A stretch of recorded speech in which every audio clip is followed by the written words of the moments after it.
छान अशी तयार होऊन मी चालले कुठे, तर हो सांगणार आहे पुढे कुठं चालले ते. तर मी सुप्रिया शिंदे ब्लॉगमध्ये तुमचं खूप खूप स्वागत करते. तर हा टी शर्ट जो आहे ना, हा मी जुडिओमधून घेतलेला आहे आणि जीन्स जी आहे ती ऑनलाईन घेतलेली आहे बरं का.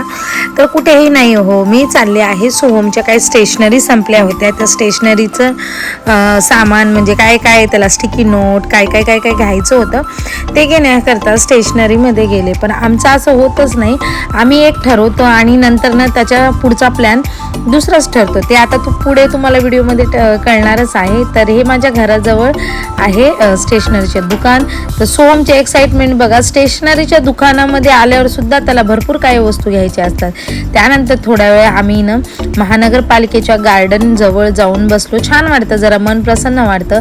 आणि महानगरपालिकेची ही जुनी बिल्डिंग बघून तर मला एवढं भारी वाटतं. आणि सगळ्यात जास्त म्हणजे इथे ना आपल्या भारताचा एवढा मोठा तिरंगा आहे ना, त्या तिरंग्याला बघून एवढं प्राऊड फील होतं ना. दरवेळेस माझ्या अंगावरती ना असे काटे येतात ज्या वेळेस मी एवढा मोठा तिरंगा बघते.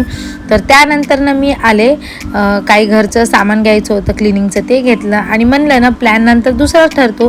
तर सोमचे पप्पा म्हणे असंही 9:30-10 वाजलेत आणि घरी जाऊन मी आज खिचडीच बनवणार होते, तर ना आपण पावभाजीच खाऊन जाऊया. मग इकडे आलो तर आम्ही पावभाजी खायला. आणि इकडे ना मी सोहमचा लाड करत होते. आणि मुलांना बघा ना, जसे जसे ते मोठे होतात ना त्यांना अशा गोष्टी आवडत नाही. म्हणतो की पब्लिक प्लेसमध्ये काय तुम्हाला असं शोना आणि पिलू म्हणतेस, मी मोठा झालो आहे.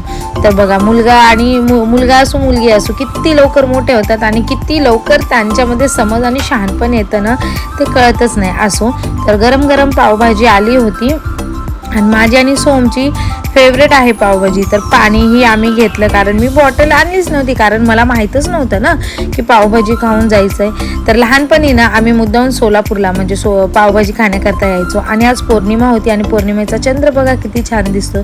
तर मग तिखट झाल्यावर तर आम्हाला बाबा गोड लागतंच, अशी सोहमची फरमाईश असते. मग जाता ना हा बदाम शेक घेतला आणि असा गेला आजचा दिवस. बाय.